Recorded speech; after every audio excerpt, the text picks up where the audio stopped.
दोस्तों आदाब, मैं हाजी दिलशाद अहमद कुरैशी, कानपुर। कांग्रेस एक उम्मीद। दोस्तों, आज हम देश में देख रहे हैं, जिधर देखो यूनिफॉर्म सिविल कोड की बात हो रही है। यूनिफॉर्म सिविल कोड को एकदम हवा बना कर रख दिया सरकार ने। इस कानून से मुसलमानों का कोई नुकसान नहीं है, कोई किसी तरह का उत्पीड़न नहीं है, जबकि इस दायरे में पूरी माइनॉरिटी आती है। उसमें सिख भी आते हैं, उसमें कुछ अधिकार पारसी के भी आते हैं, क्रिश्चियंस के भी आते हैं, मुसलमानों के भी आते हैं। इससे हमारा कोई नुकसान नहीं है, लेकिन मुसलमानों को इतना डराया जा रहा है कि मुसलमान सड़कों पर निकल के आ जाए, जिससे सरकार को बैठे बिठाए एक मुद्दा मिल जाए, जबकि मुसलमानों को इससे कोई परेशानी नहीं है। हवा बनाया जा रहा है कि मुसलमान 4 शादी करते हैं और वो नहीं करेंगे। मुझे ये बताओ मेरे दोस्तों कि पूरे देश में घूम के आ जाओ, हम कानपुर में रहते हैं, पूरे कानपुर में घूम के आ जाओ, कोई ऐसा एक बंदा निकाल दो जिसकी 4 बीवियां हो। पूरे देश में ऐसे लोग निकालोगे तो बहुत 2-4% लोग भी नहीं निकलेंगे जिनकी 4 पत्नी हो या 3 पत्नी हो। लेकिन डराया इसी बात पे जा रहा है, जबकि सबके नियम में बदलाव आएगा, चाहे वो हिंदू हो, चाहे मुसलमान हो, सिख हो, ईसाई हो, सबके अपने अपने जो अधिकार क्षेत्र हैं उनमें कुछ बदलाव आएंगे। इसमें मुसलमानों को बिल्कुल डरने की जरूरत नहीं है। लेकिन सरकार, आज जो केंद्र सरकार है, वो चुनाव से ठीक पहले एक मुद्दा लेके आती है, मुद्दा लाती है ताकि मुद्दे का फायदा हो सके।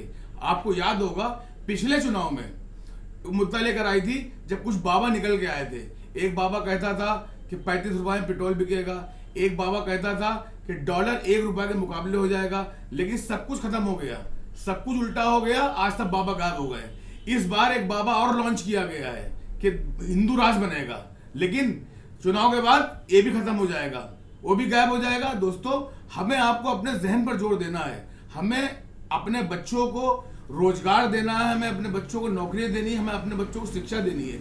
आज जिस तरह सरकार बात करती है कि एक कानून एक देश, एक देश एक कानून, लेकिन क्या वो ये नहीं कह सकती कि एक देश एक इलाज, एक चिकित्सा? जिस तरह अगर हो जाए तो हर गरीब और अमीर को एक ही इलाज मिलना शुरू हो जाएगा, गरीब मरेगा नहीं, अमीर पैसे से बचेगा नहीं।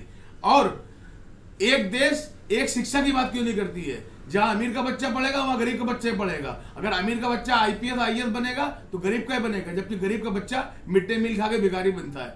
दोस्तों, कभी भी देश की सरकार एक देश एक चिकित्सा, एक देश एक रोजगार, एक देश एक शिक्षा बात ही नहीं करती है, बस सिविल कोड की बात करती है। हमें आपको समझना है, हर मुसलमान को समझना है कि परेशान होने की जरूरत नहीं है। इसमें सुप्रीम कोर्ट के भी आदेश हैं कि इतना आसान नहीं है इसमें हस्तक्षेप करना। लेकिन सरकार चुनाव तक इस मुद्दे को उठाकर पोलराइजेशन करना चाहती है, मुसलमानों को सड़कों पर लाकर हिंदू को दिखाना चाहती है, जबकि हमारे हिंदू भाई भी अभी समझ चुके हैं कि देश में मदरसों की, मस्जिद की, मंदिरों की जरूरत नहीं है, देश में शिक्षा रोजगार की जरूरत है, देश की तरक्की की जरूरत है। आज हमारे राहुल गांधी जी जिस तरह देश को एक सूत्र बांधने काम कर रहे हैं, जिस तरह राहुल गांधी जी हमारे देश को साथ जोड़ने का काम कर रहे हैं, हम सबको उनके साथ आने की जरूरत है। वही हमारा नेता है, वही भविष्य का प्रधानमंत्री है। और जो ये कहते हैं कि मोदी का कोई विकल्प नहीं है, ये झूठ बोलते हैं। विकल्प जनता पैदा करती है। जब नेहरू साहब थे तो किसी ने सोचा था कि इंदिरा जी विकल्प होंगी? जब इंदिरा जी थी, क्या किसी ने सोचा था कि इसके आगे अटल जी विकल्प होंगे? क्या कभी किसी ने सोचा था मनमोहन सिंह विकल्प होंगे? लेकिन विकल्प पैदा होता है, विकल्प इस देश की जनता पैदा करती है। कल राहुल गांधी ये देश की राजनीति करेंगे, देश सत्ता संभालेंगे, तो लोग कहेंगे अब इनका विकल्प नहीं है। विकल्प सबका होता है, जनता ही विकल्प तय करती है। जय हिंद, जय कांग्रेस।